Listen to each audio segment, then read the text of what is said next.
tinatakot po nila. Tinatakot po, nakakasuhan kayo.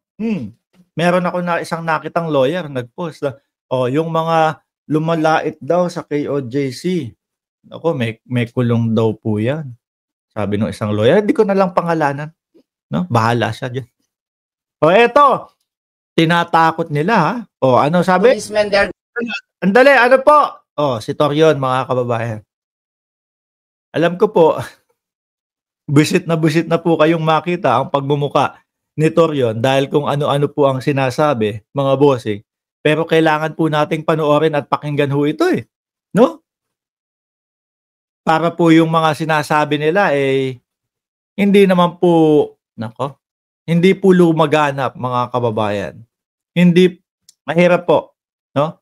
Dahil puros na lang po walang katotohanan. Anyway, mga bossing, pakinggan nyo po kung paano yung pananakot nila kila Marbil, kila General Torre. Yung mga yan, wala na yan. Sanay na sa ganyan yung mga pananakot na yan. Pakinggan nyo po Policemen are sleeping there. We have even pictures of policemen there going to our restroom, taking a bath. No? Uy! Tama ba yung narinig ko kay Torion? Ulit nga! Policemen are sleeping there. We have even pictures of policemen there going to our restroom, taking a bath. No? Bakit binipicturan nyo yung mga kapulisan na naliligo? Nako, baka yung iba dyan, kita yung wet packs. Grabe kayo, pati pag-picture pati pagligo, pinipicturan nyo? Ibang klase.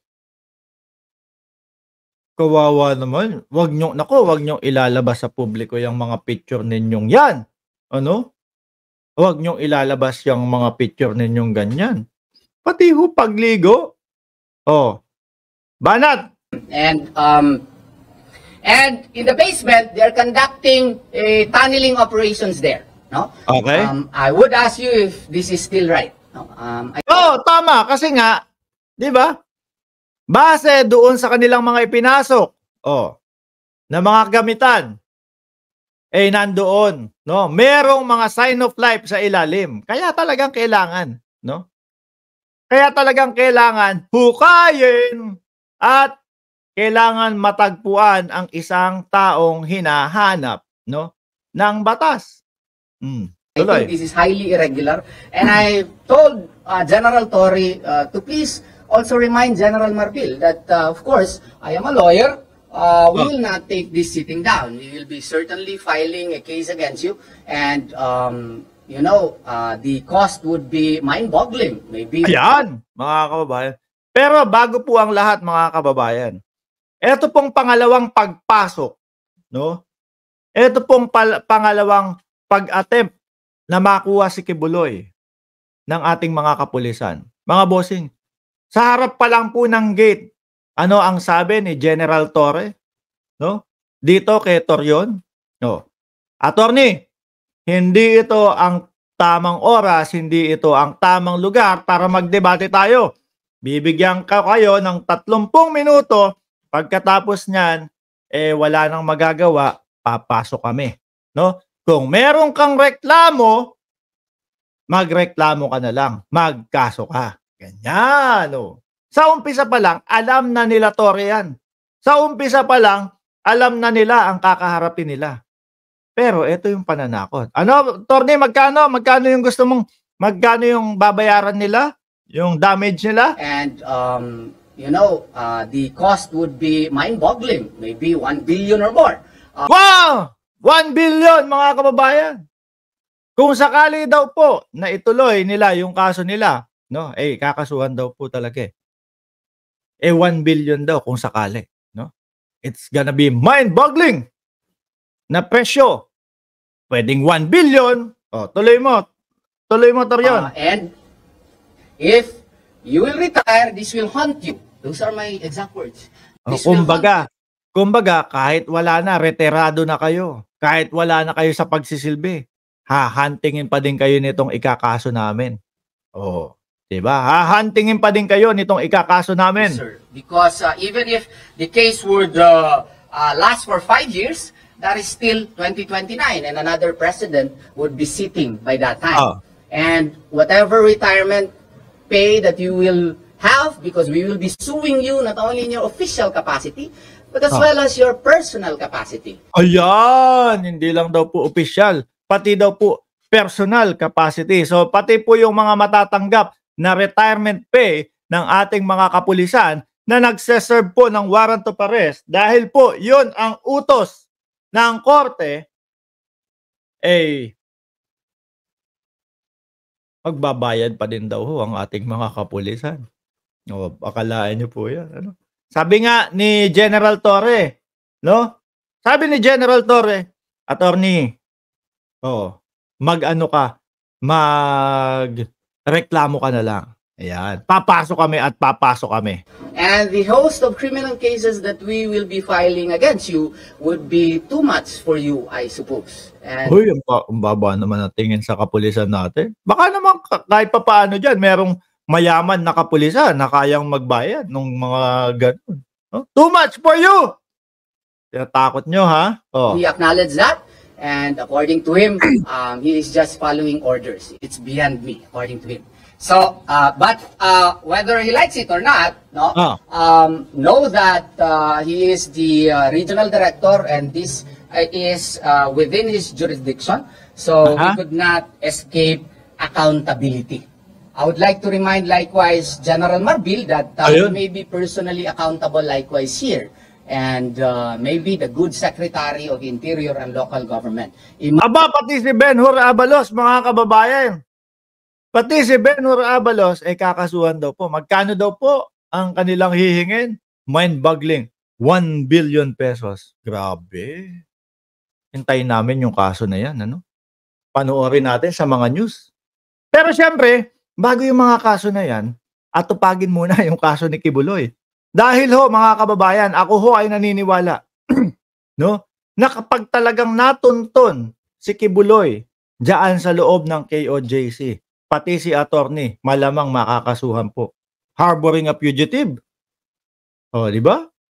Kasi imposible naman na hindi nila alam na nandiyan si Kibuloy. Kaya nga po siguro ang estilo nitong mga ito kaya talagang talagang harang sila ng harang araw-araw po.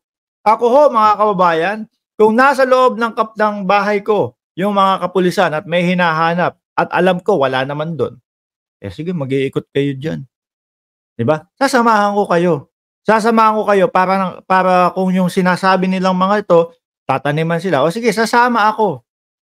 Pero kung wala naman talaga, alam ko sa sarili ko, hindi ako magre-resist, hindi ako hindi ako kukontra sa mga ginagawa nila. O sige, ganito, kapag katapos nyo hukayin yan, kung wala talaga kayong makita, kailangan ipagawa nyo ulit yan. Ha? At hihingi lang kami ng konting danyos doon sa mga araw na hindi namin nagamit. Pero sila halata mo Ano po kung ano-anong mga pag-iimbento yung mga sinasabi. At eto pa, nakakita yung mga kapulisan natin ng Molotov doon sa loob ng Kojik nila. Molotov, mga beng-beng, di ba? Mga live wire, ikinalat doon para pag nadaanan siguro ng mga kapulisan natin, kuryente. Tuloy mo nga, Torion! Imagine conducting tunneling operations in a school. This is unprecedented in the history of the Philippine Republic. Ala, lagot ka na. Makikita na si Kibuloy dyan. Nasa ilalim siguro ng lupa. Kaya talagang todo kontra itong si Atty. Torion, mga kababayan. Kasi wala Pati ho siya dyan, madadamay na. Imbis na paglo-lawyer lang siya, pati siya, sama na ho dyan. Bakit? Harboring a fugitive, mga kababayan. Anyway, dumako naman ho tayo dito. Ito yung, kumbaga, nilalayo na nila yung usapan para hindi na pumokus, no? Para yung ginagawa ng ating mga kapulisan na paghahagilap kay Kibuloy, sabihin ng taong bayan, ako, iba na pala ang ano nyo dyan, ha? Iba na pala ang hinahanap nyo dyan. Meron na pala kayong sariling interest dyan. Pakinggan ho natin, mga kababayan. Torion, may ginto ba o wala? Meron daw. Sabi niya, pagka may nakita kayo dyan, hindi sa inyo yan. Pero tactical lang ho nila yan, mga kababayan. Ay, hindi ito. Ito. Ginto! Unprecedented in the history of local government. Imagine conducting tunneling operations in a school. This is unprecedented in the history of the Philippine Republic. Maybe you are... Kasi nga iniisip at sinasabi nung mga gadget, makabagong gadget ng ating mga kapulisan, nasa ilalim si Kibuloy. Ano ang gagawin ng ating mga kapulisan dyan para makuha? Ultimo po si Senate President, Chis Escudero, nagsabi na nakakahiya ang ating PNP.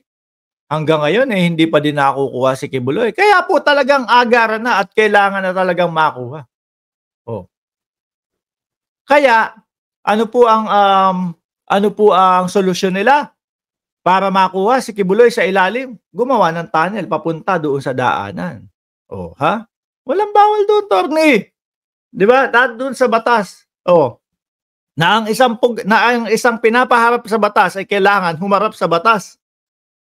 Hindi totoo yung sinasabi mong si Kibuloy ay hindi pugante. Si Kibuloy daw ay hindi pugante, kundi not available lang. Siya ang nagpauso nun Sinundan ng mga DDS. Are thinking that there are hidden treasures there. Legally, you could... Walang ganoon. Ayan na nga mga kababayan. So gusto niyang i-establish sa ating mga isipan mga bossing, na etong mga kapulisan ninyo, hindi na si Kibuloy ang pakay dito.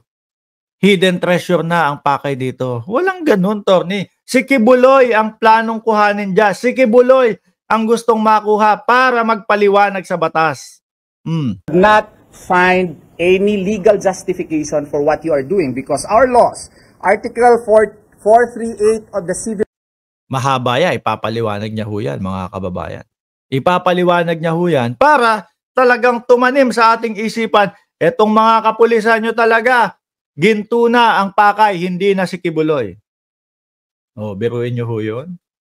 Alam natin yan didiin pa si attorney dyan. Ipapaliwanag niya pa ng mas malalim yan. Pero wag niyo pong kakalimutan, mga kababayan, mga taktika lang nila ito para lumihis yung ating isipan at isipin, siguro yung mga DDS lang ang mauuto nito. Isipin na, tignan mo mga kapulisan, grabe na kayo dyan. Hindi na si Kibuloy ang hinahanap nyo. Mga ginto na. Code, it states, hidden treasure belongs to the owner of the land, building, or other property on which it is found. So if there are indeed hidden treasure there, then who will own it? Ano daw? Property on which it is found. So if there are indeed hidden treasure there, then who will own it? JMC. Not him. No? Nevertheless, when the discovery is made on the property of another or of the state or any of its subdivision, and by chance, one half thereof shall be allowed to the finder. But what they are doing is not by chance. Tignan niyo po, lumalalim siya doon sa pagpapaliwanag na kung sakali na may matagpuan ng inyong mga kapulisan o ating mga kapulisan doon ng ginto, hindi mapupunta sa kanila, pag-aari pa din po. Hindi mo kailangan ipaliwanag yan dahil hindi yun yung pakay ng ating mga kapulisan dyan. Ang pakay lang dyan, si Kibuloy. It is purposive. So therefore, no share can be given to the finder. Who will own it if there are indeed hidden treasures there? It will still be JMC. And most importantly, the last sentence of the second paragraph of Article 438. Biruin mo talagang lumalim si Pastor.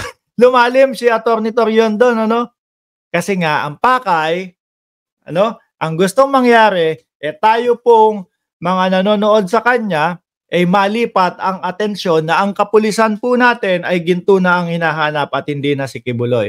At syempre, kapag may mga naniwala ho sa kanila, mga bossing, isisigaw, makikisali. Sigaw, lumabas na kayo dyan, hindi na si Kibuloy ang pakay ninyo.